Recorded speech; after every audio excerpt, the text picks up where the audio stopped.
शायद नेपालमा first time कसैले गर्न लागेको होला। भाइ साहब कुछ ज्यादा नहीं हो गया ये? iPhone 11 Pro लाई डुबाउन लागेको छु यसभित्र। खत्म। अब यसलाई फाल्दाखेरि के फरक पर्छ कि पर्दैन? मेरे तो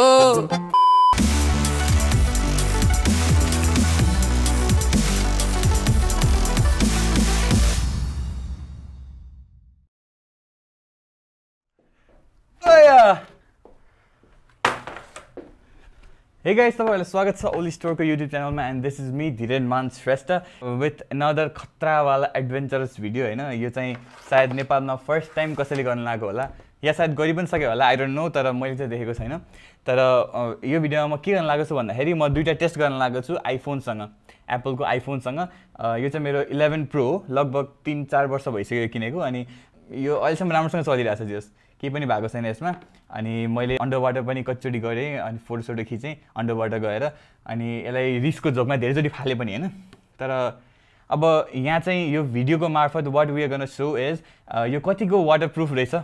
अनि पानीमा डुबाउँदाखेरि के हुन्छ कि हुँदैन यो फोनलाई। अनि प्लस अर्को कुरा के भन्दाखेरि हाम्रो ओली स्टोरमा चाहिँ यस्तो खतरा खतरा कभरहरू महँगो प्लस एकदमै जेन्युन एकदमै राम्रो क्वालिटीको कभरहरू छ हामीसँग चाहिँ राइनोसिल्ड मोसी र इट्स स्किनको एकदमै खतरा खतरा कभरहरू छ, जसमा चाहिँ आज राइनोसिल्डको कभरहरू म राखेर आफ्नो फोनलाई फाल्नेवाला छु। लेट्स सी यो कतिको सर्भाइभ गर्दैछ। तर यो फाल्नुभन्दा पहिला what we are gonna do is हामी चाहिँ यसभित्र हाल्छौँ फोनलाई। सो मैले चाहिँ ट्रान्सप्यारेन्ट के पनि नपाएको भएर यो फ्रिजबाट उठाएर ल्यायो यो हैन। अनि यसलाई नाप्नुहुन्छ भने एउटा पामभन्दा अलिकति बेसी छ यो हैन पानीको मात्रा यसमा। अनि so what we are gonna do here is हामी चाहिँ मेरो पर्सनल फोन iPhone 11 Pro लाई डुबाउन लागेको छु यसभित्र and we are gonna do waterproof test. So तपाईहरु यो फोनलाई हेर्न सक्नुहुन्छ भने राम्रोसँग चलिरहेछ यो फोन है, केही पनि स्क्रैच लागेको छैन। मेरो एकदमै मैले जतनको साथ राखेको छैन यसलाई, मैले धेरै फालिसके तर पनि अब आज what we are gonna do is we are going to dip this phone inside.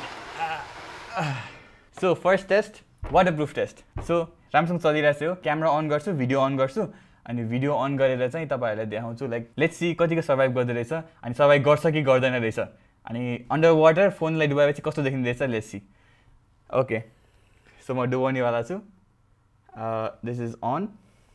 And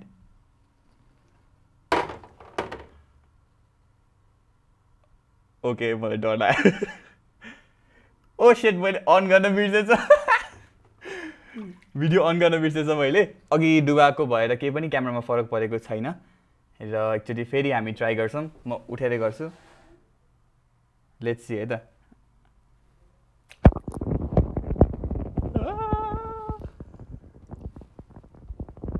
okay पुरै पानीमा डुबिसक्यो, मैं पानी हो गया लेकिन कुछ नहीं हुआ, केही पनि भएको छैन फोनलाई। फोनको क्यामेरा यति राम्रो छ कि सबै कुरा देखिरहेछ स्टिल। ओके राम्रोसँग इफ यु क्यान सी राम्रोसँग टच चलिरहेको छ अझै है। फेस आइडी काम गर्छ कि गर्दैन, फेस आइडी पनि काम गरिरहेछ अनि टच अझै राम्रोसँग चलिरहेछ। सो केही पनि प्रब्लम आएको छैन यसमा। अगाडिको क्यामेरा पनि इट्स भेरी भेरी नाइस। यो भिडियो चाहिँ के कुरा मेक स्योर गर्नको लागि भन्दाखेरि जुन हामीले माथि टेम्पर ग्लास राखेको छौँ, यो पनि मैले ओल्ड स्टोरबाटै टेम्पर ग्लास हालेको हो र यसको टेम्पर ग्लास यति राम्रो हुन्छ कि हामीले पानीमा डुबाए पनि या एक्सट्रिम हिटमा लगे पनि या एक्सट्रिम कोल्डमा लगे पनि यसको टेम्पर ग्लासको यो गम निस्किँदैन र एकदमै राम्रो हुन्छ भन्ने कुरा यसबाट प्रुभ गराउनको लागि खास मैले गरे हो। आइफोन त अभियसली IP68 रेटिङ हुन्छ नै अभियसली र यसमा चाहिँ यो कुरा प्रुभ पनि भयो। अनि टेम्पर ग्लासमा केही पनि इफेक्ट गरेन र टेम्पर ग्लासले गर्दाखेरि टचमा पनि केही इफेक्ट गरेको छैन खास। अब यस्तो फोन अब यसरी वाटरप्रुफ हुन थालेपछि अब पानीमा डुबाएर टक्क यसो गरेर हैन सफा, कहिलेकाहीँ फोन फोहोर भयो भने यसो सफा गर्ने हैन पानीमा डुबाएर रमाइलो हुन्छ। जस यस्तो चाहिँ यो एकदमै ननसेन्स काम हो। तर पनि just what I wanted to prove is तपाईहरुले आफ्नो यदि फोन IP67 या 68 छ भने मजाले फोन पानीमा डुबाउन सक्नुहुन्छ र त्यो फोनलाई पानीमा डुबाउँदाखेरि स्विमिङ खेल्दाखेरि पानीमा डुबाउनु भयो भने केही पनि फरक पर्दैन। र ओली स्टोरबाट लिनुहुन्छ भने फोनहरु सबै ओरिजिनल हुन्छ र सबै जेन्युइन हुन्छ अनि केही पनि प्रब्लम आउँदैन अरु जस्तो। अरु ठाउँमा गयो भने म आई एम नट स्योर है अबाउट दैट। सो अब एकछिनको लागि यसलाई साइडमा राख्दिउँ र यो फोनमा के भएको छ त्यो हेरौँ। अब पानीमा डुबाइसकेपछि एउटा मेजर कन्सिक्वेन्सेस चाहिँ के फोनले बेयर गर्छ भन्दाखेरि यसको स्पिकरमा पानी परेको भएर तपाईको त्यहाँ अलिकति पानी जाम भएको भएर झ्याझर आउने हुन त त्यो स्पिकरभित्र पानी छिर्दैन तर पनि त्यो अलिकति राम्रोसँग आवाज आउन सक्दैन अब हामी वे गर्न टेस्ट कस्तो आवाज आइरहेछ र तपाईँ सुन्न सक्नुहुन्छ एकदमै सानो आवाज आइरहेको यसबाट किनभने यो स्पिकरको जुन पाल छ त्यहाँ पानी जाम भइसकेछ र अर्को भनेको चार्जिङको स्लटमा पनि पानी छिरेको भएर यसमा अहिले तपाईँले चार्जर यहाँबाट छिराउनु भयो भने अहिले यहाँ मोइस्चर डिटेक्ट भनेर देखाउँछ र तपाईँहरूको फोन करेन्टली टेम्परेरीको लागि चार्ज हुँदैन यसको लागि चाहिँ तपाईँहरूले राम्रोसँग फोन सुकाउनु पर्ने हुन्छ राम्रोसँग यसलाई झारिदिउँ यसको उपाय चाहिँ के छ भन्दाखेरि तपाईँले यदि यस्तो केही प्रब्लम आयो र पानीमा डुबेको छ अनि राम्रोसँग स्पिकरबाट साउन्ड आइरहेको छैन भने एउटा हाई बेसवाला म्युजिक बजाउनु पर्ने हुन्छ त्यो बजायो भने चाहिँ यसको सबै पानीहरू निस्किन्छ भन्ने मैले सुनेको अब I don't no let's try है त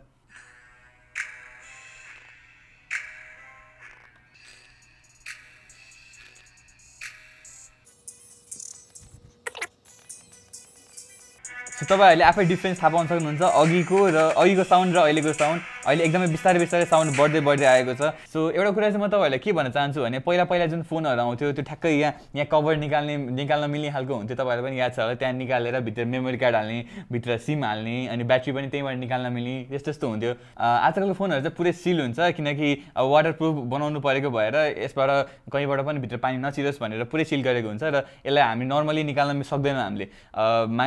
मान्छेहरुले निकाल्न सक्दैन यसलाई र केही भइहाल्यो भने त्यो सर्भिस सेन्टरमा गएर निकाल्नु भने छुट्टै कुरा हो तर हामीले आफै पर्सनली निकाल्न सक्दैनौँ यसलाई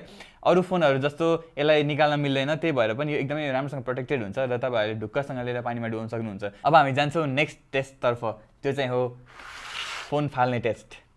सो यो चाहिँ बेसिकली राइनो शिल्डको कभर हो अनि त्यसपछि यसमा डिफ्रेन्ट मोडल्सहरु पाउँछ तपाईहरुले सोलिड सुट भन्ने छ एउटा चाहिँ मड NX भन्ने छ तपाईहरुले देख्न सक्नुहुन्छ राइनो शिल्डको दुईटा सोलिड सुट छ यहाँ त्यो भनेको चाहिँ के भन्दाखेरि पुरै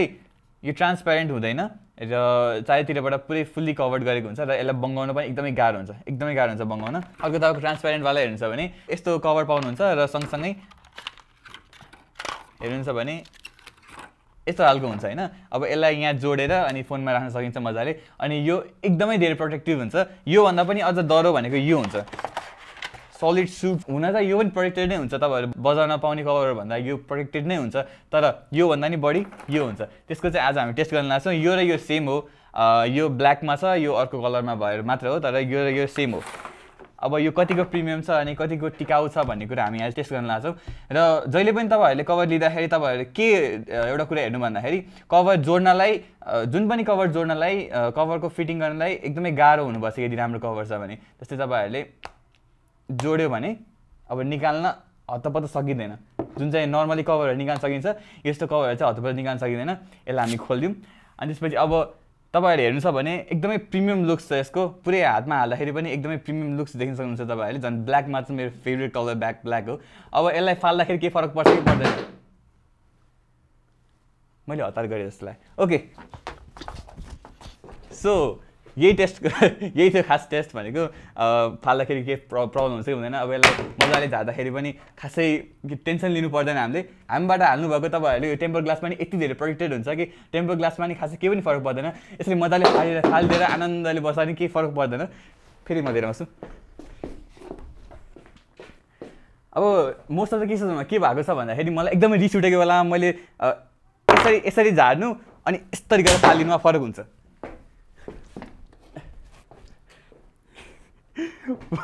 जोडले लाग्छ ओके के पनि भएको छैन स्टिल के भएको छैन म एकदमै जोसमा छु जसको चाहिँ टेम्पर एकदमै हाई हुन्छ रिस उठेको बेलामा सुरुमा अगाडि जे देख्छ त्यो फुटाउन मन लाग्छ फोन हातमा फोन भयो भने तपाईको गर्लफ्रेन्डसँग कुरा गर्नुपर्छ तपाईँको बोयफ्रेन्डसँग कुरा गर्नुपर्छ रिस उठिरहेछ त्यो रिसलाई फोनबाट निकाल्नु छ भने तपाईहरु के गर्नुहुन्छ सुरुमा फोन फाल्नुहुन्छ नि त हैन प्लिज अन है तर मेरो चाहिँ टेम्पर एकदमै नराम्रो छ है मलाई एकदमै धेरै रिस उठ्छ कहिलेकाहीँ सो त्यही भएर म सुरुमा फोन फाल्छु मेरो लागि चाहिँ यो कभर बेस्ट छ अलिकति एक्सपेन्सिभ छ तर दिस इज वर्थ मनी यति महँगो फोन किनिराख्नु भएको छ भने यसको लागि त्यही वर्थको कभर पनि लिनुपर्ने आवश्यकता हुन्छ माथि तपाईहरुले क्यामेरा जुन हाम्रो क्यामेरा नर्मली निस्केको हुन्छ बाहिर पपअप भएको हुन्छ त्यो पनि यसले राम्रोसँग कभर गर्छ र भित्र तपाईहरुको टेम्पर ग्लास पनि राम्रोसँग कभर गर्ने खालको कभर हो सो अब यो चाहिँ यो कभर भयो 11 प्रो को अब यो भन्दा अहिले अपग्रेड भएको फोनहरु 12 प्रो 13 प्रो त्यस्तोमा चाहिँ योभन्दा नि अझै अपग्रेड भएको कभरहरू पनि आएको छ राइनो सिल्डको नभएर इट स्किन अनि त्यसपछि मोस्कियो कभरहरू अझै योभन्दा महँगो योभन्दा बढी टिकाउ तर मलाई त यतिले पुगिरहेछ किनकि म यसरी मजाले फाले पनि केही फरक परिरहेको छैन भनेपछि मलाई त्यो केही टेन्सन पनि भइरहेको छैन होइन पछाडि बस्नुभएको क्यामेरा भएको दाइले चाहिँ अलिकति प्रब्लम भइरहेको छ अघिदेखि साउन्ड हुनुहुन्छ एकदमै मैले फोन फालेको देखेर so this was it guys म एकचोटि फोनको हालत तपाईँहरूले देखाइहाल्छु सो फोनको हालत एकचोटि चेक गरिहालौँ म कभरलाई निकाल्छु एकचोटि एकदमै हार्ड हुन्छ यस्तो कभरहरू निकाल्नलाई राम्रोसँग सिल्ड भएको हुन्छ त्यही भएर टेम्पर ग्लासमा यति पनि केही पनि स्क्रैचेसहरू केही पनि छैन र क्यामेरामा पनि केही पनि फरक परेको छैन अन्टिल अनलेस सिधै फालेको बेलामा सिधै क्यामेरामा नपर्ने बेलासम्म केही पनि यसमा हुँदैन सो यसो हामीले कभरको बट्टामै हामीले देख्न सक्छौँ यसमा 11+ फिट और 3.5 मिटर इम्प्याक्ट प्रोटेक्सन 3.5 मिटर या 11 फिट जतिको माथिबाट फाले पनि या त्यस्तो केही ठुलो इम्प्याक्ट भए पनि खास यसमा फरक पर्दैन फोनमा केही फरक पर्दैन भनेर भनेको छ तर त्योभन्दा बढी त तपाईँहरूले अभियसली अहिले देखिहाल्नु भयो अहिले त के भयो होइन सो तपाईँहरूलाई यस्तै खालको डरो खालको प्रोटेक्सन चाहिएको छ भने राइनो सिल्डको मोसीको या इट स्किनको कभर तपाईँले हान्न सक्नुहुन्छ यो हाम्रो ओली स्टोरमा मजाले पाउन सक्नुहुन्छ तपाईँहरूले सो यही नै थियो एप्पलको आइफोन 11 प्रोको वाटरप्रुफ टेस्ट र ड्रप टेस्ट भन्दा नि थ्रो टेस्ट भन्छु म यसलाई चाहिँ अनि एकदमै रमाइलो भयो यस्तै बवाल एडभेन्चरस खालको रमाइलो भिडियोहरू अब मबाट तपाईँहरूले सायद पाउनुहुन्छ होला I think but I don't know I am not sure about it तर तपाईँहरूले hope you guys enjoyed it अनि if you like it please subscribe to Oli store channel अनि त्यसपछि लोकेश ओलीको च्यानल पनि एकचोटि हेरेर सब्सक्राइब गरिदिनु होला छिटै 100K पुग्न लागेको छ तपाईँहरूको हेल्पले गर्दा 100K पनि छिटै पुग्छ अनि त्यसपछि हामी सबैजना बसेर पार्टी गर्नुपर्छ guys so thank you so much for watching enjoy and take care